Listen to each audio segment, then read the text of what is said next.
a very small group, so we'll just keep it intimate. Yeah. Okay. Format. That's all right with you. I think preaching to the choir, and it's really about the identifying all of the problems that are hampering the way forward. So, that choir because you don't understand specific music, so explain it. All right. So this latest iteration of really the work that that everyone here has been involved in one form or another with SKR in the early decades, in the 60s with Bangkok and BidTech and with Patrick and so on and so forth. The latest iteration really, and I've been working on this with SKR with my father for about the last 6-7 years, is really taking all of this new disruptive technology and integrating it with this rigorous sort of framework for managing a local economy, which includes all of the industries, which includes the agricultural sector. Okay, this iteration we're calling it Community OS for Operating System, because the prevailing notion today really is that there are the three pillars of society. The first is the state has a rigorous operating system or entity to drive that, which is the government. There are the markets, really, which is really the rigorous operating system of the enterprise, which is each and MBAs. The financial markets, with all its exotic instruments, and it's very detailed and rigorous. And what we're saying is that the third pillar, which is the community, has no such rigorous operating system. And that's why the state, which is the government and the market, can interact, and it has been interacting over the last 100 years and optimally. And this nebulous concept of the community is left to social entrepreneurs and social enterprises or impact investment funds, but there's no real rigorous way rigorous framework to monitor and manage a community's actions. And so this is an answer to that, and I'll get into it as we go along. But really, it's an economic development management plan, right? Okay, so this is the context in which we're launching this. On the left-hand side is a heat map of the poverty incidence in the Philippines, right? By the way, the SPR's foundation is the Rojas Cala Foundation for the Eradication of Poverty. And the method by which these aims are going to be achieved is through local economic development. So that's really this thesis. Right? So I sat down with Pernia to discuss this, and Dr. Estrella was also with us, and SKR, of course. We had three former NEC and Director Generals in the room talking about this issue. Who's the third? SKR, Seattle, and Pernia. Europe, yeah. So they were sitting in the room and discussing this very issue. And in the beginning, when we started working with Dr. Habitoy, he was not fully on board. But we asked him to add 2 more data sets to his current project analysis. And he's been doing a lot of consulting work for NEDA. Still. Okay. And we asked him, one is intensity of land banking, right? And 2, source of OFWs. And that factored into our analysis. And at the end of the meeting, Pernia was also convinced, and he said, okay, NEDA will endorse and participate in your pilot trials. So basically, on the left-hand side, you'll see the poverty incidence in the Philippines, right? And on the right-hand side, this is a snapshot in time, one quarter, first quarter of 2018, right? These are all the regions where all of the investments are going.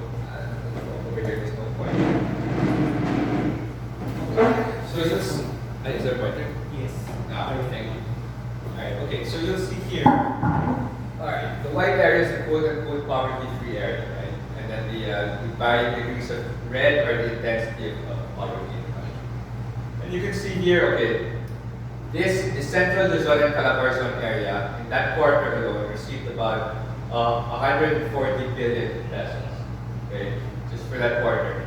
This and the NCR area, very, very small in the middle, smaller than this, small as this dot. That's the NCR area, that received about 16 billion in one quarter, right? You can see the white areas, obviously there is activity there, but it's not quantifiable. We don't know what kind of economic or investment activity is going on there, right? And of course, you can see in the other areas, right? You're about 2 billion, less than 2 billion, 500 million. I mean, the disparity between the settled in Luzon, Albarzon area. Per quarter, 140 billion. And then the other area, 700 million only. Okay. But this is obviously, this is the data that we know of. And obviously there's a lot of sort of the underground economic activity going on. But basically this is the context in which we're launching this. And we talked about what pressing issue. Why aren't investments going to the other parts of the country, right? And what we're saying, certain things is because data. It's data. Why aren't the banks deploying their anti-other funds? Data. It's too much of a risk. They'd rather it sit. They'd rather pay out the fees than have it sit as exposure on their balance sheet because there's no way to create any projections.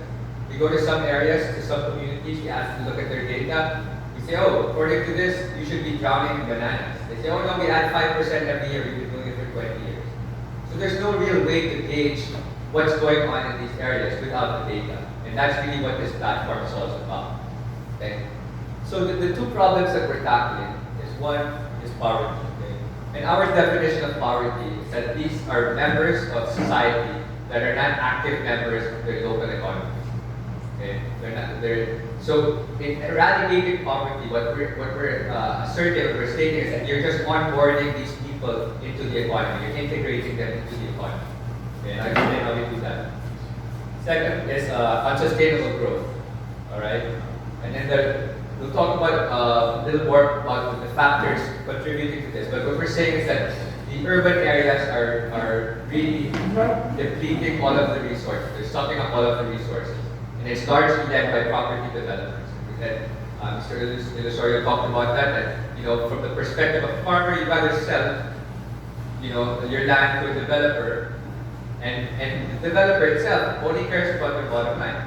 And then we'll see how that perspective has really shaped the landscape of development here in the Philippines. All right, so we're talking about, phases of economic development. And every country, every healthy developed nation goes through these phases. You cannot skip them. Okay, all of the first world countries have gone through them. All of our neighboring countries, Vietnam, Thailand, Indonesia, Malaysia, Japan, China, and so forth, all gone through this. And that's really, first is agrarian, right? And then industrial, and then informational. Right? But if you view these phases through the Philippine through the prism of the Philippine context, one is that we're net importers of food. Right? We have no major industrial sectors now. The last one was the steel industry in the 90s. Okay? Informational, we have the lowest rung of debt, which is really call centers. And then lately, all offshore gaming centers from the Chinese. Right? So in essence, what is driving then what is the main driver of the economy if it's not any of these three? If you look at all of the other countries, Japan, for instance, they start with agrarian, they build up their agro-industrial facilities and industrial facilities on that agrarian base, and then you bring in the tech. In the Philippine context, we have no Googles, we have no Facebooks, we have no high-value tech firms. We have call centers, right? We're net importers of food industries. We're importing everything. So really, what's really driving the economy are really two factors. One is the OFW remittances. It's about $2.7 billion per month coming in, right? And then outsourcing. So it's not just call centers. Pick any sector, animation, you're outsourcing. Okay, manufacturing, outsourcing. You don't have any brands, Philippine brands, and it's not made for local consumption, and that's a very, very important distinction. What is consumed locally and for what purpose and who is producing that? Largely, we were mentioning imports, right? And we'll get into the pattern later on. But what we're saying is that in order to fix the problem, you have to go back and restart these three simultaneously. The beauty of what they're calling the latecomers advantage is that you can implement all of the new disruptive technology in these three sectors, right, in these three fields, to greater effect, and taking a systems approach when you're combining the portfolios. We'll get into that later. Okay, so once again, preaching to the choir. The 70% of our rural poor comprise of farmers and fisherfolk. So onboarding these members of society into the economic system will create a massive impact. You got to start up, going back to our phases. You You've got to start up the agrarian and then lay over the agro-industrial, and then lay over the information and that over. Okay. So we all know about these numbers. Okay, the second component really is the continuous destruction of biocapacity. Now, biocapacity is the ability of our natural resources to sustain our economic processes. Right? And because we have no processing facilities here, we're forever exporting our raw materials and importing finished goods. That's another part of the problem. Right? So as you can see here, the green line is the biocapacity, and the red line is the ecological footprint. The ecological footprint is basically your consumption and the stress of your consumption, and your green line, the biocapacity are your natural resource endowments, right? So the last time that we had enough, the Philippines had enough resources to sustain its processes was in 1961. Okay, so essentially, in essence, if you look at it from a global perspective, the first world countries are treating the third world countries as in terms of their hinterlands. They import all of their raw material, they process the material and they sell it back. They sell back the finished goods to those countries from which they got the raw material. Okay, so this is the unsustainable aspect of metropolitanization or urbanization. So when we entered that meeting with Bernie to discuss investments, NEDA's whole perspective on investments is that they're poverty eradicating. As per the map earlier, the poverty-free area, or according to the heat map, the poverty-free area is receiving about 140 billion per quarter, right? So these are the top 20 metropolitanizing areas that actually roughly corresponds to the amount of investments that are going into the areas. Once again, only the urban areas are receiving the investment. Right? So you can see these top 20 metropolitanizing areas. Right? So these are the new planned developments in the country. You can see in Metro Manila alone there are 63 such planned developments. Here is a real-time version of all of the demolition sites, all of those 63 demolition sites. Right? So, in essence, as we were saying, the development corporations, property development corporations, are the real drivers. They go into an area, one of these top 20 areas, and then that's all that investment is funding that activity. They start demolishing the sites. And all of those new developments and facilities are not for the people living there. Those people living there get displaced, right? And when they get displaced, they go to any one of these top 20 areas looking for opportunity. Remember, there are only two major opportunities: some sort of outsourcing work, or OFWs, right? So they go, and then the new housing developments, the new property developments, they're for the call centers, and largely if you look at the pre-selling for all the housing developments, they're going to the OFW. So you're displacing the people, they're sending abroad, they're sending back money, and that money is being used by the property. So it becomes a vicious cycle, right? And all of the commercial establishments, all of the restaurants, all of the entertainment facilities, that 70%, if you look at any mall, if we look at the numbers, at least 70% of the spending that goes on in that mall is OFW funds.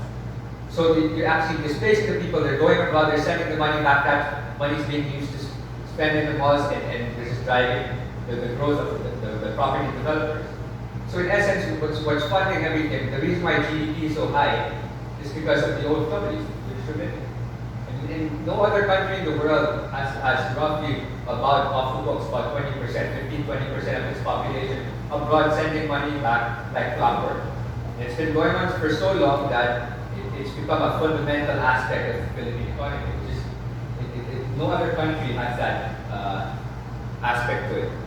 And so these are the numbers for the OFW. You're exporting 6,000 people a day. So you're exporting people to pay for your food importation. That's exactly what's happening. Okay, so you're deploying OFWs.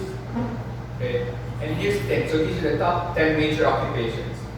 And all of these occupations require training. It's not like you can go to their house, pluck them from their homes, and put them on a plane and have them to become an OFW. They have to go through training. So the question is, why are you training them to leave when you can train them to stay? There are opportunities here It's just that the data hasn't revealed what those opportunities are. So I'll give you an example, just a very, very brief example. We did this exercise, a data gathering exercise in San Jose del Monte, about 600,000 people, okay? 59 barangays, we mapped out 69 industries. One supply chain, the pork supply chain, we said, okay, what does the pork sector look like in this area?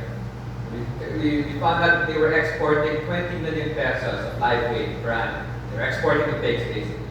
But they were importing pork products per annum worth 800 million pesos. So there's a 780 million peso opportunity there. Slaughterhouses, processing centers, micro piggeries, backyard hog raising. I mean, but the data needs to reveal that. And that's why the data gathering, the data analysis is the key. Is the first key aspect of this model. Okay, so the OFWs and the call centers and the outsourcing, those are the main drivers. Okay? So how then do we address that? So once again, first is data. So this platform then, which is really just an updated version of the STR's framework from the 60s, 70s, 80s, 90s. It enables communities and local governments to capture community data in order to reveal and share business opportunities, including the ones in the agriculture, especially the ones in the agricultural sector, with fund managers and entrepreneurs and financial institutions, while simultaneously building community wealth. And I'll explain what we mean by community wealth as we go on. So the whole approach is that we have a community.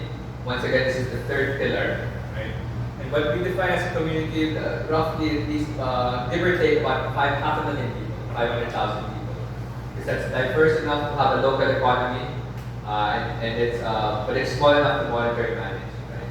So the idea is that we do the profiling, and SKR did this in the 80s, about 80,000 households.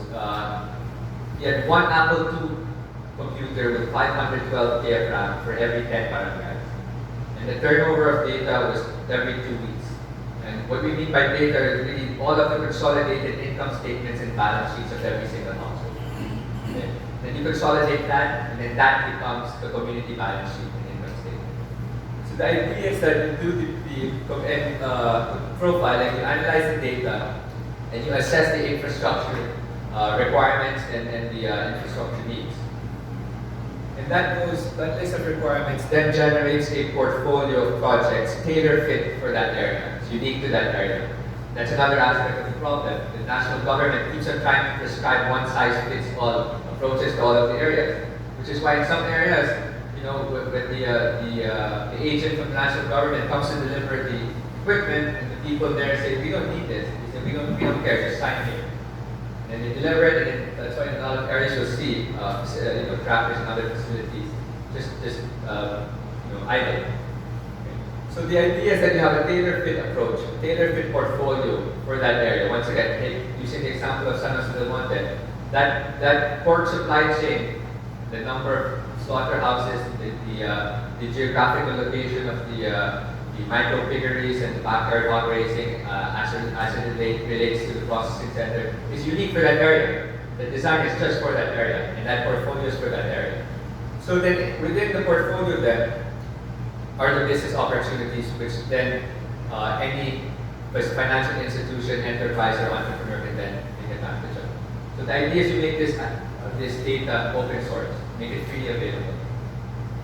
Show a snapshot of the local economy and all of the industries operating there, right? Okay, and then that data, the installation drives the next round of data gathering, which drives the next round of portfolio planning, right?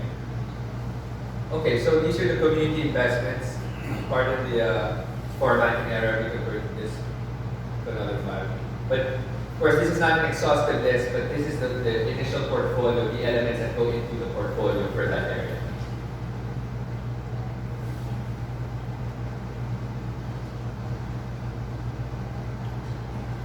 Then these are all business opportunities, that can be taken advantage of by existing enterprises. We presented this to the Chamber of Commerce and Industry for the matchmaking function. We're also working with Mr. Fausto with the Chamber of Agriculture and Food. Okay, so the idea then is that you offer then the opportunities to various partners. so that you're growing your ecosystem. Okay, so I'll get into the framework and the technology now behind everything. Okay. So SKR has a framework called EXOM. In the 80s, it was called EDMS, Economic District Management System. But since then, we've focused on three major elements: the ecosystem, community sustainability, organization, and management. That's what EXOM stands for. And it really posits the creation of three interlinked networks in the community. That's the organization and management network, the planning, monitoring, and information network, and the production and distribution network. Once again, this is something you've been working on in the 70s and 80s, so in varying degrees it was piloted in various areas during those times. Okay, so the EXOM framework uses a triple bottom line approach to evaluate performance and balance the financial, ecological, and social impacts of a community's actions. So there are three key metrics. The first one is the biocapacity, which I explained earlier. That's your natural, your resource endowment, both your man-made resources and your natural resources. Then you have your household net worth. That's the community net worth. That's the consolidated income statements and balance sheets, the entire community.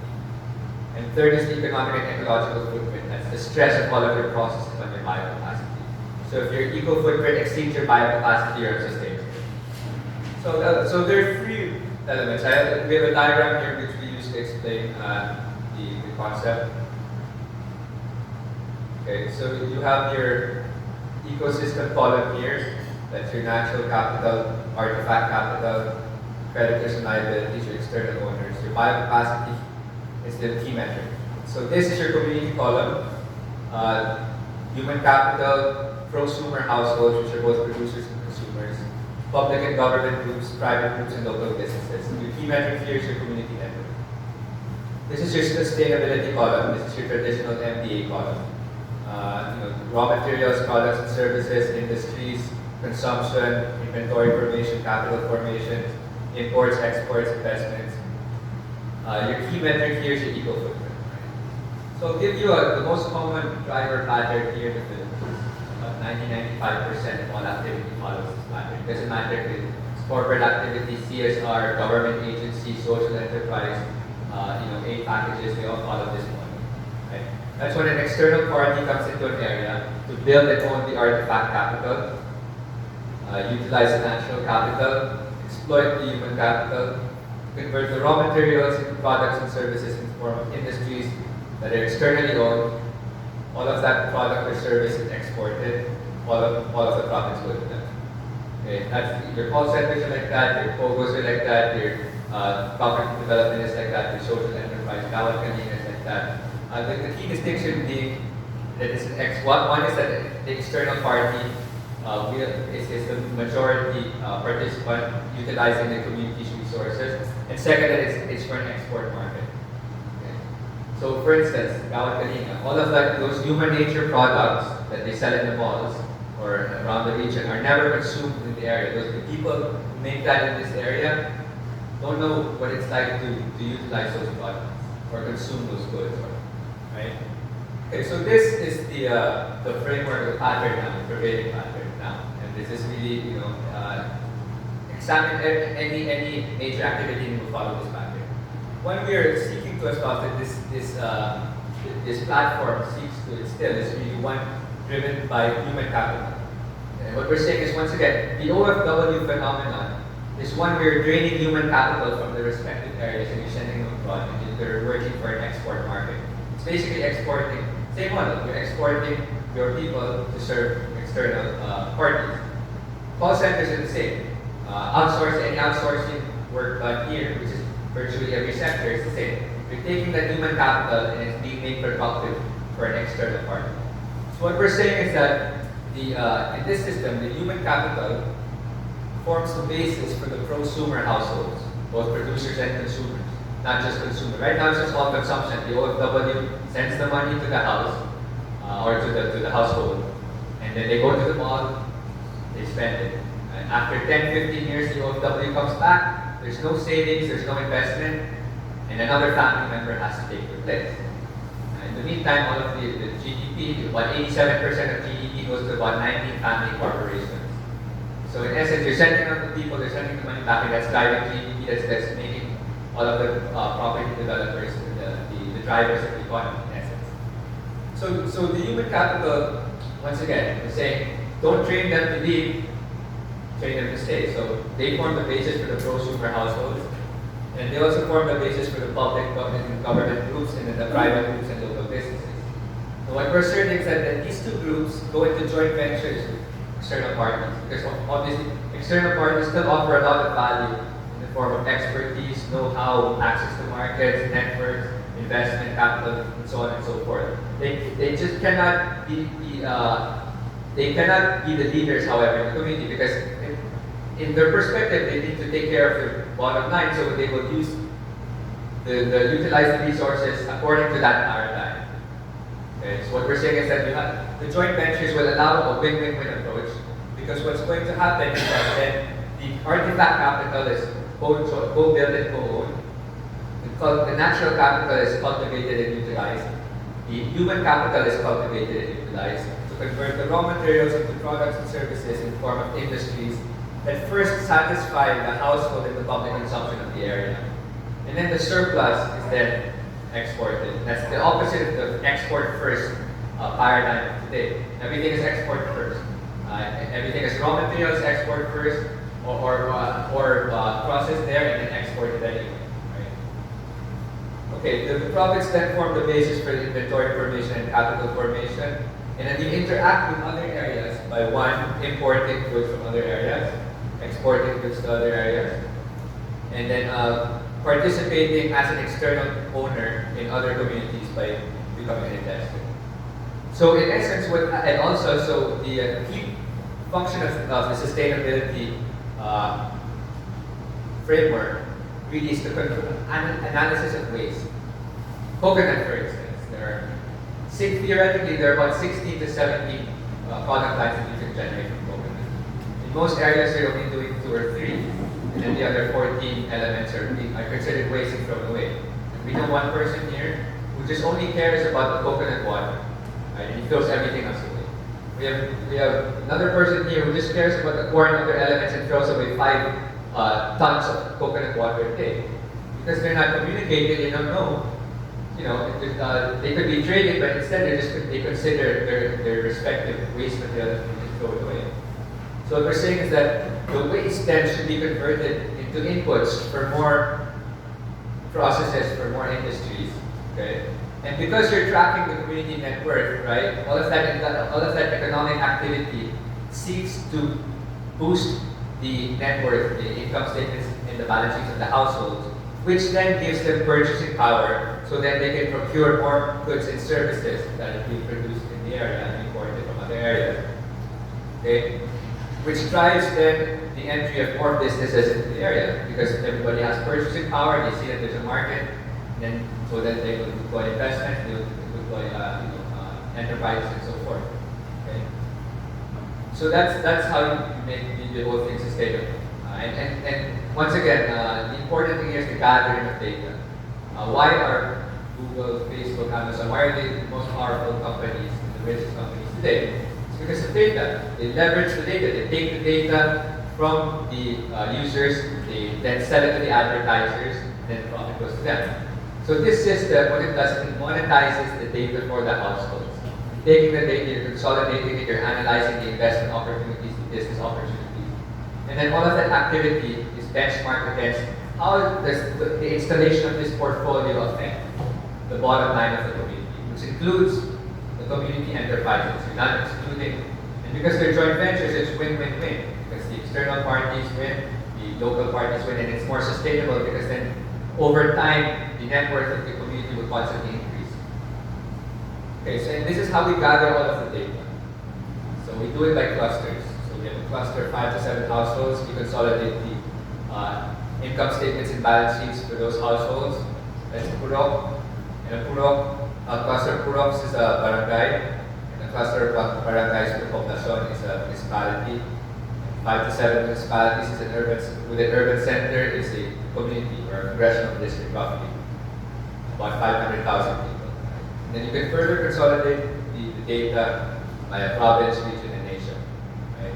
And so that way we can at any given time we can say, okay, what does the data look like for just these 5 barangays, or such as these two municipalities or this urban center plus these municipalities, and so on and so forth. It's modular. Okay. So when we talk about orchestrating and investing in sustainability, once again, we're asserting that there are two areas, right? It's the rural areas and the urban areas. And we here in the Philippines confuse urbanization with development. We feel that we see the cultural perspective is if it's not urbanized, it's not developed. And a common phrase is that why can't we be like Singapore, which is absurd because Singapore is the size of Quezon City and it needs to import its goods.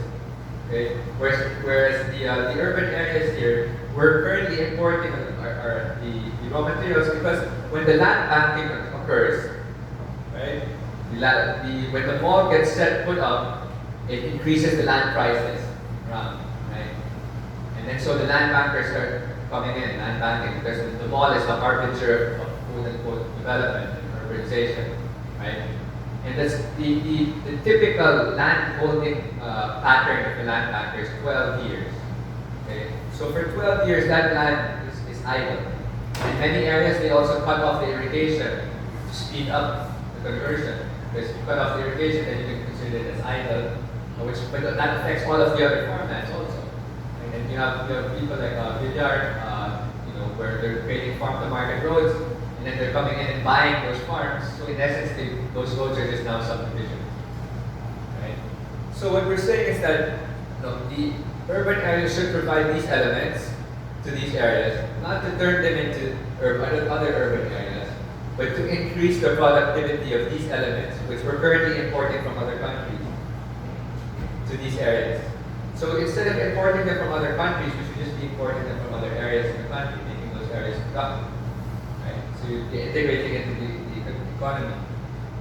And to drill down further, right, you have these two areas and you have your natural capital or your natural resource base. Right? So these two elements both require these variables, but for different purposes. In the rural areas, the goal of all of these elements is to increase the yield factor and the equivalence factor to produce, to make more productive the production of primary products. Right? And the urban centers should use these elements to improve the conversion efficiency of the primary products to secondary products. For instance, coconut and any number of coconut products, palay and any number of rice products, sugarcane and any number of sugar products. And then as per the model, to satisfy first what can be satisfied in the local market, and then the surplus is then exported. Okay, and here's an example, which is the CP in Thailand, the Churang model of smallholder farms. So Danny Faust also uses this model for his operation, his dairy operation. Is where you situate the project, projects in this manner. One is I'll use the example of Danny Faust in Talavera and Levensia. But this also occurs this is the model really of the Churang model in Thailand. So in Danny's case, he gave 2 milking carabaos per household, essentially turning them into contract farmer households. He put the anchor farm and the collection center in these areas, and then the processing facility and the production and packaging plant in this area. And lastly, the marketing and distribution purpose was in this area. So, on a daily, weekly basis, the collection center collected the milk and sent it over to the anchor farm. And it was then sent over to the processing facility for packaging, then to the marketing firm for distribution, first locally to satisfy the local consumption, and then exported to the other markets. You can get any of Danny's DEF products in the supermarket nowadays. So you got a good product line, yogurt. Apparently, although his biggest export market is Italy. Now, apparently the best mozzarella cheese in the world is made with Philippine caramel. Okay, so the idea then is that you have interlinked industries, and this is what we're talking about, outputs become inputs. Because you're constantly analyzing the ways to see how they can be used as inputs for other processes, you have an economy that looks something like this. You have rural and urban with industry as a sort of connecting linkages, right? So, for instance, the waste from the milk farm goes into the greenhouse, the waste from there goes into the rice house power plant, and so on and so forth.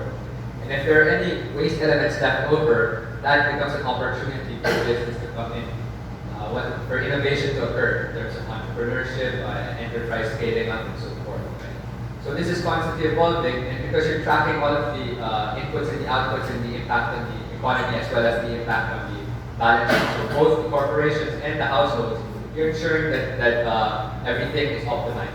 The use of resources, the revenues, the mix of the portfolio mix as it relates to the economic development of the area and so on and so forth, which really serves to drive more investments into the area. Going back to the problem that we're tackling, why aren't the investments going to the rural areas? Okay, this is how we quantify everything in a peso and dollar amount. We have a giant Excel file, and we're working on an interface now for private sector and government. So there are three elements. Earlier you had three columns. Here there are three rows. The first one is the resource row. This is your natural man-made capital resources. These are peso and dollar amounts. Then you have your stakeholders, which are really the citizens of the community. And this is the socio-economic structure of the stakeholders and the income and their balance sheet and income statement. And then here are all of your production systems. We have a 240 by 240 matrix of all of the industries operating in the area. And the cross-section shows you what, these are the buyers and these are the sellers. The cross-section shows you what each sector buys from another sector. So you can see what kind of energy, what the energy sector buys from the farming sector, what the agricultural sector buys from the textile sector, even jeepneys and tricycles, transportation. We can quantify accounting services, how much accounting services each sector needs. And so this shows you these the structured utilization of the human capital resources and the economic structure of the community as a whole.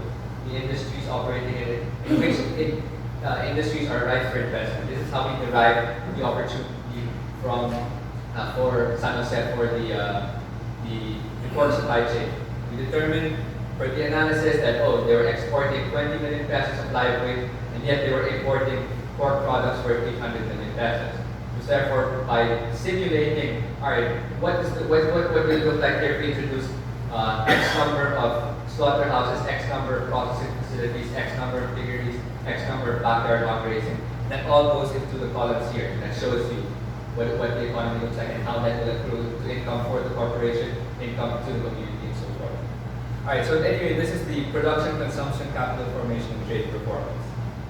So in essence, what you're really talking about is your resource base become the inputs for the production systems which generate income both for the corporations, which drives consumption from these sectors, and also among the stakeholders, since you're measuring the impact on the household, the income statement, and the balance sheet. And that gives them purchasing power to buy goods and services produced by the community.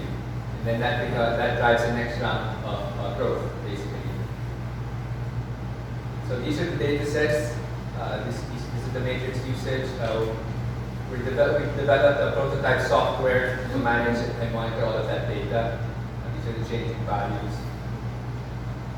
So in essence, you have all of this data, which goes into the social accounting matrix, which then drives the portfolio design. After that portfolio is installed, you have the next round of data gathering methods. And the benchmark really is not just the corporate bottom lines, but community bottom lines. So the community then surpasses a certain threshold and is at a new income level. And there's another set portfolio of goods and services waiting at that income level. And that then drives the network even higher. And there's another good set of portfolio products and services waiting at that income level. So that's how you systematically level up both the community, the businesses within the community, the amount of investments within the community, and the total sustainability of the area.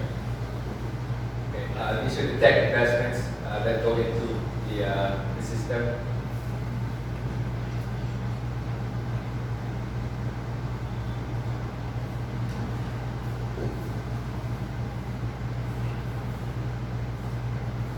This is a example of the food supply chain, you have input and production, processing, distribution, retailing, consumption, and how all of this information technology using IoT devices, connectivity.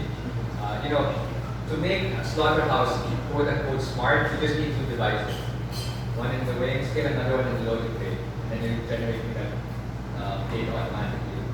So each of these links in the supply chain have tailor fit sort of data capturing mechanisms to ensure that all of the data is accurate.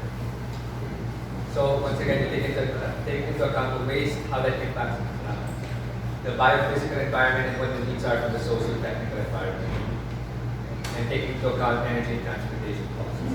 I'll give you an example. So they've been running this system in Indonesia since the last quarter, the fourth quarter of 2014. And so there are really three main elements. There's the management, insurance, and market. Right? So for the farm management system, they have, as I mentioned, 14 peso devices. 14 peso IoT devices embedded in the soil, measuring the water content, the mineral content, so on and so forth. And the second component is you have an app, sort of like we use for farming. So all of those devices are attached. You have the plot of your land, and it gives you instructions on how to monitor, and then gives you feedback. For instance, it's hooked up to the meteorological device. And so the system will tell you, look, it's going to rain tomorrow, don't need to water today. Or it's going to rain tomorrow, water levels will only be adequate here, here, and here, therefore today you must water here, here, and here. And it's relatively user-friendly, it's not complicated. So then that covers the management part. So all of that data being generated over a period of time generates then financial and historical data, and they're then able to generate actuarials to create a crop insurance mechanism. Okay? And then the third element here is the market supply chain coordinator, the market tracker, where you're coordinating all of the buyers and the sellers. Here in the Philippines, many areas they only grow up to 40% of what they can grow. Because if they were to grow 100%, 60% would go to waste because they don't have a market for it. Okay? Contrast that with some areas largely in Africa, China, and India, where when the butcher goes to the market, they have an app where a lot of it is pre-sold already. A lot of the goods are pre-sold. Another case study is in Africa, the Maasai warriors, with their loincloths and their spears, and they have a cell phone that they charge with solar panels, and it tells them which village to go to next and where the market is for his house. So it's very, very small, technological sort of innovations like this. Doesn't cost a lot. For instance, here in itself, the Philippines, and no one's talking about to do this. The fisher folk in a lot of areas, when they come in at the end of the day, they text each other, asking each other which port should they bring it in, which area has the best spices today. So all of these elements are organically occurring. So that in this way they're formalizing it on a community basis, right? So what this has done in this area is, one is the investor, because of all of the systems in place, is more confident to invest in the farmer, and the farmer is more confident to increase his yield and find more innovative ways to increase his yield because he's assured of a market. And this way also you're able to repurpose the middlemen. Here in the Philippines, so the average number of middlemen is 8, some areas as high as 15 or 20. This allows them to repurpose the middlemen to integrate themselves with the different links in the supply chain where they actually deliver value. Cold storage, logistics, and so forth. Okay, we talked with Secretary Guadalupe about this method, about this framework, and this is a sample framework of utilizing the data to ensure at the end of the process that financial instrumentation that is agri compliant becomes a part of it. So then this becomes a project origination mechanism.